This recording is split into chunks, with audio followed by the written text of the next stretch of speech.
Good evening, South Mississippi. Meteorologist Taylor Graham here. I've got an update on your back to work, back to school forecast. Plus, we've got plenty to talk about in the tropics, and you may have already heard, but today marks the 56th anniversary of when Hurricane Camille made landfall near Bay St. Louis, and of course is considered to be one of the most powerful hurricanes that ever made landfall in the U.S., let alone South Mississippi.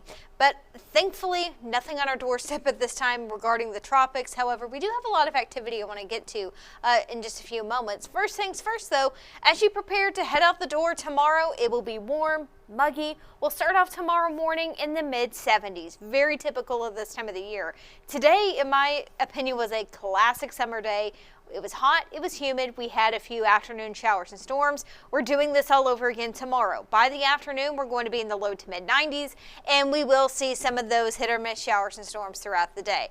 I can't guarantee that everyone's going to get rainfall, but some of us tomorrow may see some heavy downpours and some frequent lightning, similar to what we had today, and also what we had at times yesterday. Right now, it's nice and calm outside, but still pretty warm. We're in the low 80s in Gulfport. We have a dew point of 76. The wind is calm.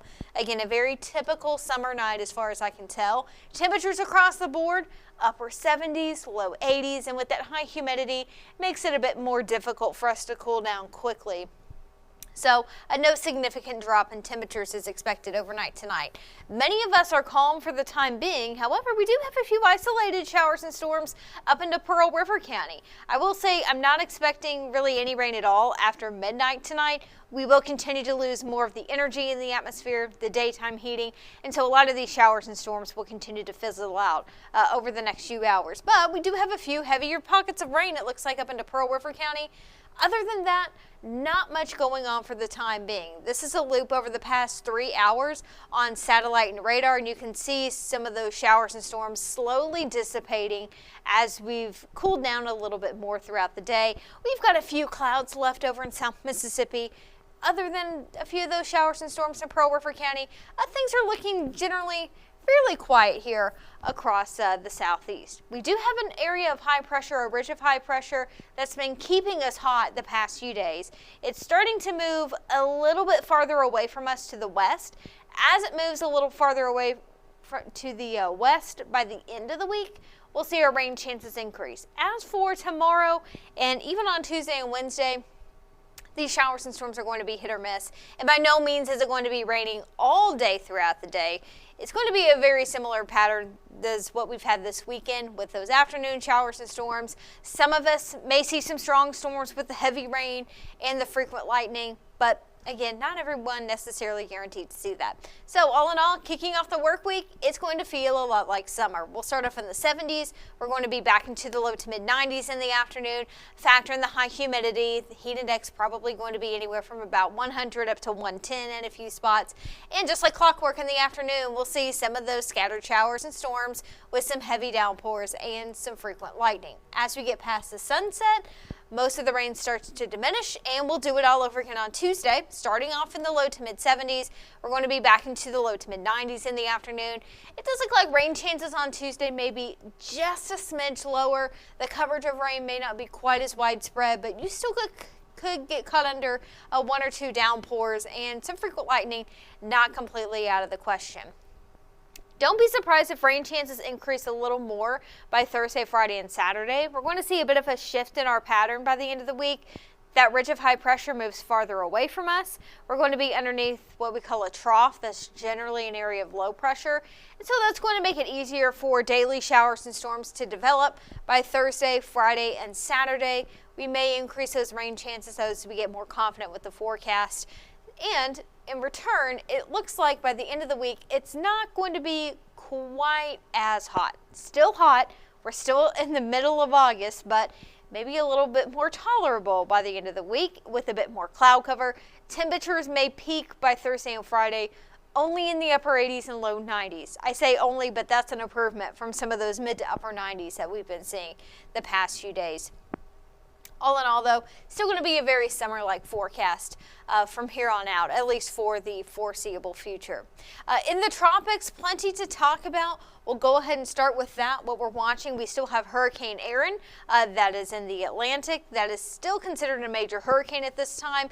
We are also watching a tropical wave way out there in the eastern Atlantic right now. That's going to be moving westward over the next few days. That area highlighted in orange is where we could see that tropical wave develop further, either into a depression or possibly even into a tropical storm. There's a chance too that by the end of this week, it could be moving into the Caribbean. There's been a lot of chatter on social media about this potentially impacting the U.S. way down the road. Far too early to determine that. This is still very much in its infancy, very much a wait-and-see situation. We have a ways to go before even concluding that. So at this point, it's just something we are going to be monitoring over the next few days. As for Erin, looks like it is trying to get a little bit more organized. You can see the eye a little bit better on satellite this evening. Another update will be coming out at 10 o'clock. As of the 7 o'clock update, it's a Cat 3 with winds of 125 miles per hour. It may continue to strengthen a little bit more overnight tonight into Monday. And it will continue to curve up to the north and eventually to the north and east by the end of the week as it moves around a big ridge of high pressure. Not expected to make landfall across the U.S. by any means. However, the rip current risk across the east coast will be quite a bit higher as Erin churns up some of that water as it makes its way into the West Atlantic. Then other than Erin, we will keep an eye on that tropical wave that is currently in the East Atlantic.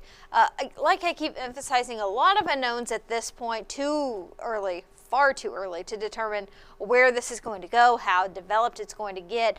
But we are in that time of year where we get a lot of these tropical waves across the open Atlantic, and given that the water is very warm, it's something we will continue to monitor. So this has now a medium chance of becoming a depression or tropical storm over the next week or so. Again, something to just check back in and day out over the next few days. Really too early to determine what's going to happen with that system. I will say, though, the next name on the list is Fernan.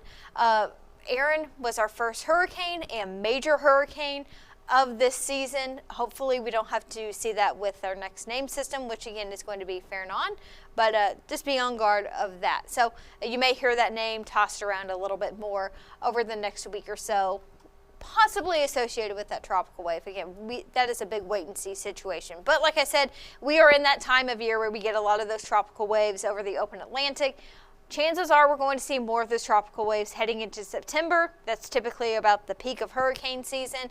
So a ways to go before hurricane season is over. No immediate threats right now to the Gulf Coast. We're just in that time of year where we typically see a lot more tropical activity. And speaking of middle of August, August 17th, today, or really I should say tonight, that's the anniversary of the landfall of Hurricane Camille back in 1969. Today marks 56 years of Hurricane Camille, still considered to be one of the most intense hurricanes to make landfall along the U.S. And of course, as you know, that made landfall in South Mississippi, close to Bay St. Louis.